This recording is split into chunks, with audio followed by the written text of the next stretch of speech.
नमस्कार साथियों, मैं डॉक्टर एमपी सिंह आप सबका स्वागत करता हूं और मन की बात मैं आपके लिए आज लेकर के आया हूं।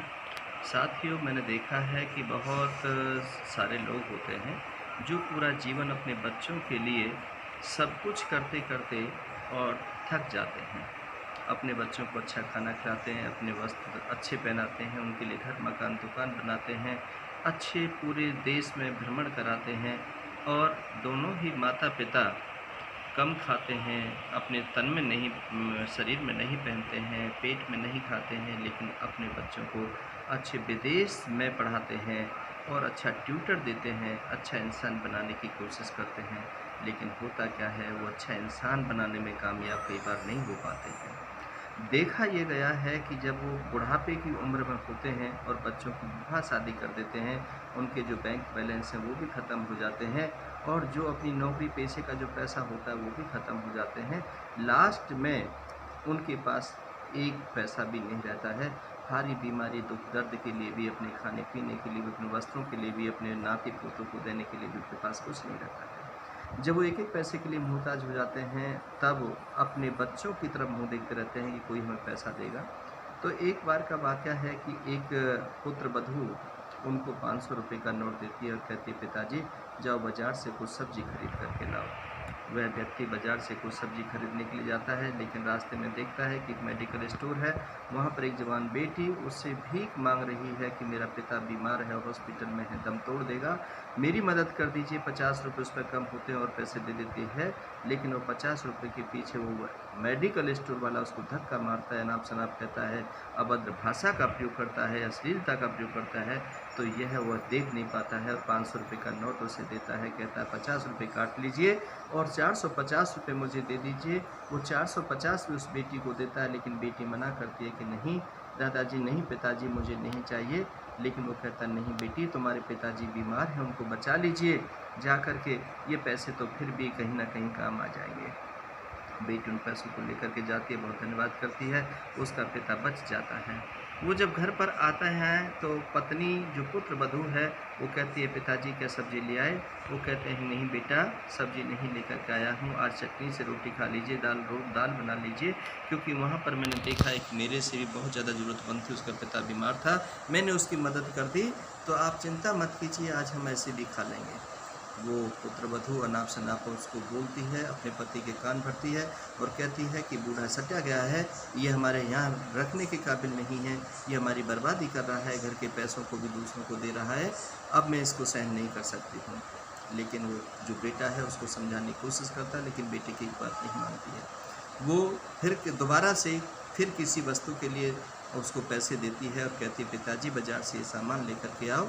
लेकिन वो जब रास्ते में जाता है तो एक दिव्यांगजन जिसके हाथ पैर नहीं हैं, वो बेहोश पड़ा हुआ होता है, उसको टटोलता दिखाता है, टेलीफ़ोन करता है, एम्बुलेंस बुलाता है, एम्बुलेंस के पैसे देता है, हॉस्पिटल में जो उसका खर्चा लगता है उसको देता है और फिर वो उसको जीवित करने में अपनी अहम रोल अदा करता है। लेकिन साथियों, फिर जब घर लौटता है तो बड़े भारी मन से लौटता है। कहता है कि मुझे फिर आज पुत्रवधू की बातों को सुनना पड़ेगा, फिर वो पूछेगी कि तुम ये सामान लेकर के नहीं आए हो, मैं क्या जवाब दूँगा? रोता-रोता घर पहुँचता है तो वो बेटा पूछता है कि पिताजी आप रो क्यों रहे हो? तो बेटा से कहता है, बेटा जो मेरा जब तक मेरा हाथ पैर चलते थे मैंने तुम्हारी हर खुशी को वो किया, लेकिन आज मेरी पुत्रवधू से मुझे डर लगता है कि शायद ऐसा ना हो कि मेरे से जो पैसे खर्च हो गए हैं उसके लिए मुझसे कुछ सुनना पड़े। वो कहता है, पिताजी नहीं, कोई बात नहीं, मैं समझा दूँगा। लेकिन जब वो पत्नी के पास में आता है और पत्नी से 4 श्लोक उसको भी सुनने पड़ते हैं और पिता के बारे में बोलती है, तो वह भी बड़ा उदासीन हो जाता है। अगले दिन के वो पत्नी कहती है कि नहीं, ये बूढ़ा हमारे बूढ़े बुढ़िया जो है दोनों ही हमारे घर में खर्चा इतना कमाई नहीं है, ये खर्चे कहाँ से होंगे और इनको यहाँ से निकाल दीजिएगा। लेकिन बेटा के मन में बड़ा भारीपन आता है कि ये पत्नी कह क्या रही है। अगले दिन जब वो कहता है कि बेटा एक साथ शाम को खाना खा रहे होते, अपने बेटे से कह रहा, बेटा कल को दादाजी तुम्हें स्कूल छोड़ने के लिए जाएंगे।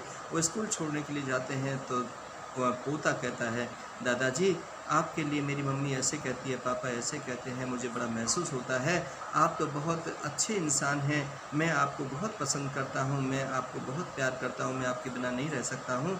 तो उस दादाजी के मन में बड़ा आँख में से आंसू आ जाते हैं, तो पुत्र कहता है कि दादाजी आप रो क्यों रहे हो? कहने लगा बेटा मैं आपको अपना जैसा देखना तो चाहता हूँ लेकिन आप मेरी तरह बन नहीं पाओगे। कहने लगे मैं आपकी तरह बन के दिखाऊंगा और मैं आपकी तरह ही ईमानदारी से काम करूंगा, नेक काम करूंगा, पुनीत काम करूंगा, समाज हित में काम करूंगा, जन कल्याण में करूंगा, ज़रूरतमंदों की मदद करूंगा, ऐसा वो कहता है। लेकिन लास्ट में होता क्या है, एक दिन जब जेब खर्ची लेकर के जेब खर्ची उस बच्चे को दी जाती है और वो स्कूल जाता है, तो स्कूल में एक बच्ची की डांट फटकार लग रही होती है कि तुम फीस नहीं लेकर के आए हो, तुम फीस नहीं भरोगे तो तुम्हारा नाम कट जाएगा। वो बच्चा अपनी जेब से पैसे निकालता है, जेब खर्ची के पैसे निकालता है, उसकी फ़ीस भर देता है और उसकी जो पढ़ाई लिखाई है वो लगातार होती रहती है। इस बात पर जब वो घर आता है तो उसकी मम्मी उसकी पिटाई करती है, कहती है तुम भी दादा के पद चिन्हों पर चल रहे हो, दादा ने तो हमें बर्बाद कर दिया, तुम भी हमें बर्बाद करोगे। इतनी देर में ही उसका पिता आ जाता है। पिता कहता है कि हे इसको मार क्यों रहे हो, क्यों पिटाई कर रहे हो? कहने लगे इसने भी अपने दादा की तरह हरकतें की हैं, जैसा दादा करते थे वैसा इसने सीखा है। दादाजी और दादी जी दोनों इस बात को सुन रहे थे। वो भारी मन से दोनों बाहर निकलते हैं और अपना बस्ता उठाते हैं और चल पड़ते हैं और कहते हैं कि हे भैया हमें तो तू किसी वृद्ध आश्रम में छोड़ा, अब हमारे बस की बात नहीं है इस घर में रहना, कि मेरी वजह से मेरे पोते को मारा जाता है, पोती को मारा जाता है, ना मेरे बारे में कहा जाता है और हमें यहाँ पर जीना अब अच्छा नहीं लगता है। तो वो कहते जल्दी से जाओ और वो जल्दी से उनको घर से निकाल देते हैं। बुढ़े बुढ़िया जो होते हैं, माता पिता होते हैं, उनको वृद्ध आश्रम में छोड़ कर के आता है। लेकिन जब वो नौकर अपने घर में रख लेता है, नौकर किसी बात पर लड़ाई झगड़ा और वो बच्चे के साथ में मिसबिहेव पर उसके साथ में सारा जो घर का ढांचा खराब हो जाता है और वो जो उनका व्यापार चल रहा होता है वो भी ख़त्म हो जाता है। घर में लड़ाई झगड़े होने शुरू हो जाते हैं, घर की जो इनकम होती है वो ख़त्म हो जाती है। जब उनको दोनों पति पत्नी आपस में बात करते हैं कि कहीं ऐसा ना हो उनकी बददुआ लग रही हो, उनका श्राप लग गया हो, चलो हम उनको लेकर के आते हैं। जब वृद्धाश्रम में जाते हैं तो वृद्धाश्रम में वो दोनों ही नहीं मिलते हैं, उनकी मृत्यु हो गई होती है, तो उनको पछतावा होता है।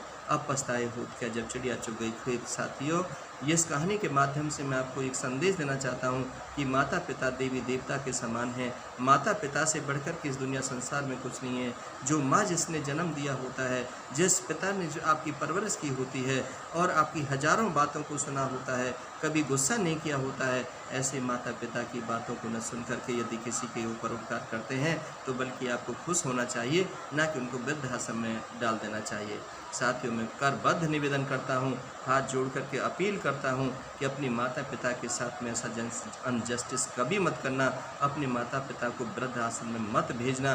पता नहीं उनकी जो दुआएं हैं, वैसे तो कोई माता पिता अपने बच्चों का बुरा नहीं सोचता है, लेकिन इस प्रकार मन के जो भाव निकलते हैं, मन से जो आवाज़ निकलती है, उसके दुष्परिणाम हमेशा देखने को मिलते हैं। साथियों, इन बातों के साथ मैं आपका धन्यवाद करता हूँ कि आपने मेरी वीडियो को सुना, समझा और आपसे उम्मीद भी करता हूँ कि यदि इसको शेयर करेंगे, लाइक करेंगे तो हो सकता है और लोगों का भला हो पाए। बहुत बहुत शुक्रिया, बहुत बहुत आभार। जय हिंद, जय भारत।